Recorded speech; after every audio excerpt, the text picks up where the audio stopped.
ఒక్కొక్కటిగా ఇన్నాళ్ళు తనకు బానిసత్వం చేసినటువంటి వ్యవస్థలన్నీ ఎదురు తిరుగుతా ఉన్నాయి. జగన్మోహన్ రెడ్డికి ఊడిగం చేసినటువంటి పోలీసు వ్యవస్థ ఎట్టకేలకి జగన్మోహన్ రెడ్డిపై కేసు నమోదు చేసింది.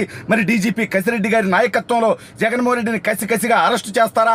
అసలు జగన్మోహన్ రెడ్డిపై నమోదైనటువంటి కేసు ఏంటి, దాని కథ ఏంటి, జగన్పై కేసు ఎందుకు నమోదైంది, ఏం తప్పుడు పనిచేసి జగన్మోహన్ రెడ్డి అడ్డంగా ఆధారాలతో దొరికిపోయాడు అనేది ఈ వీడియోలో వివరించబోయే ముందుగా ఇప్పటివరకు మన ఛానల్ సబ్స్క్రైబ్ చేయని వాళ్ళు ఖచ్చితంగా సబ్స్క్రైబ్ చేయండి, మరో 10 మందితో చేయించండి. ఇక విషయానికి వస్తే మన జలగన్న గురించి మనందరికీ తెలుసు.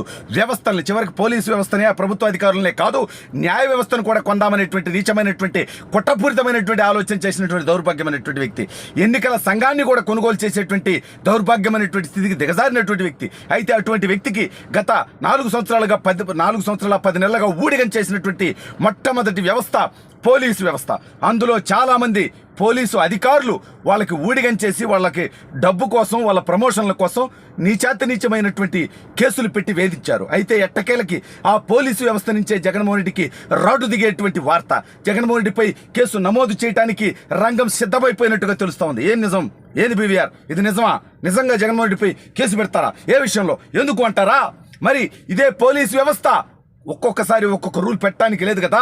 కందుకూరులో ఇన్సిడెంట్ జరిగినప్పుడు, లేదంటే గుంటూరులో ఇన్సిడెంట్ జరిగినప్పుడు చంద్రబాబు నాయుడు గారిపై కేసులు పెట్టి, తెలుగుదేశం పార్టీ నాయకులపై కేసులు పెట్టి, వాళ్ళని విచారణ పేరిట వేధించి వాళ్ళని అరెస్ట్ చేసి వెంటాడినటువంటి ఈ దౌర్భాగ్యపు వ్యవస్థ ఇవాళ సిద్ధం సభలో సిద్ధమావడి బొక్క గ్రీన్ మ్యాట్ మీటింగ్, అది ఒకటి బొక్కలోది, అదేదో ఇంట్లోనే కూర్చొని నువ్వు కూడా గ్రాఫిక్స్లో ఆ మీటింగ్ పోయినట్టు పెట్టుకుంటే పోయేది కదా. దౌర్భాగ్యమైనటువంటి వ్యక్తి, జనాలు బతికేవాళ్ళు కదా.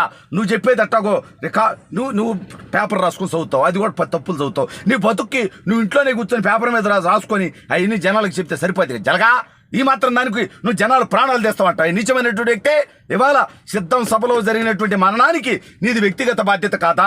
నువ్వు ఆ మీటింగ్ పెట్టకపోతే, నువ్వు వాడికి పోకపోతే అది గ్రీన్ మీటింగ్ కాబట్టి ఆ విషయాన్ని ప్రజలకు తెలియజేసినందుకు ఓయమ్మ అంటే జనం లేరనుకుంటారు కాబట్టి ఏదో విధంగా తొక్కిసలాటని చెప్పి ఒక వ్యక్తిని, 2 వ్యక్తులను లేపేస్తే అప్పుడు విపరీతమైన జనం వచ్చారు, ఆ తొక్కిడిలో చనిపోయారనేటువంటి వార్తలు వేసుకోవచ్చు అనేటువంటి కుట్రపూరితమైనటువంటి నీచమైనటువంటి సాక్షి అనేటువంటి అక్కుపక్ష దగ్గర నుంచి వచ్చినటువంటి ఆలోచనతో వైఎస్ఆర్సీపీ అదేవిధంగా జగన్మోహన్ రెడ్డి కలిసి ఆడినటువంటి ఆటలో భాగంగా ఇవాళ ఆ వ్యక్తి మరణానికి కారణమైతే మరి జగన్మోహన్ రెడ్డి కేసు నమోదు చేయాలి, మరి జగన్మోహన్ రెడ్డి విచారణ పిలవాలి, జగన్మోహన్ రెడ్డి సాక్షిగా పిలవాలిగా. వాస్తవంగా అసలు అతను నిందితుడు, ఆ హత్యలో అతనికే భాగస్వామి. హత్య అంటే అతని వల్ల జరిగినటువంటి మరణం, అతను చేసినటువంటి హత్యే కదా. కందుకూరు మరణాలు చంద్రబాబు నాయుడు గారి హత్య అన్నారు, గుంటూరు మరణాలు చంద్రబాబు నాయుడు గారి హత్యలు అన్నారు. మరి వాళ్ళ ఈ విషయంలో జరిగింది, సిద్ధం సభలో జరిగింది, మేదరమెట్లలో జరిగింది ఏంది?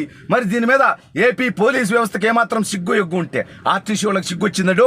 ఎన్నాళ్ళు వైసీపీ సభలకి వేలాది బస్సులు ఇస్తూ తెలుగుదేశం అడిగితే అసలు కనీసం స్పందించినటువంటి ఆర్టీసీ మీకు ఎన్ని కావాలి, 17వ తేదీ చెల్లూరుపేట మీటింగ్కి ఎన్ని బస్సులు కావాలి, ఇండెంట్ ఇవ్వండి అని అడిగిందంటే ఆర్టీసీ వాళ్ళలో మార్పు వచ్చింది. జగన్ తొత్తర తీరిపోతుందని, తెలుగుదేశం, జనసేన, భారతీయ జనతా పార్టీ గెలుపు దిశగా వెళ్తున్నాయని ఇవాళ అర్థమైపోయింది.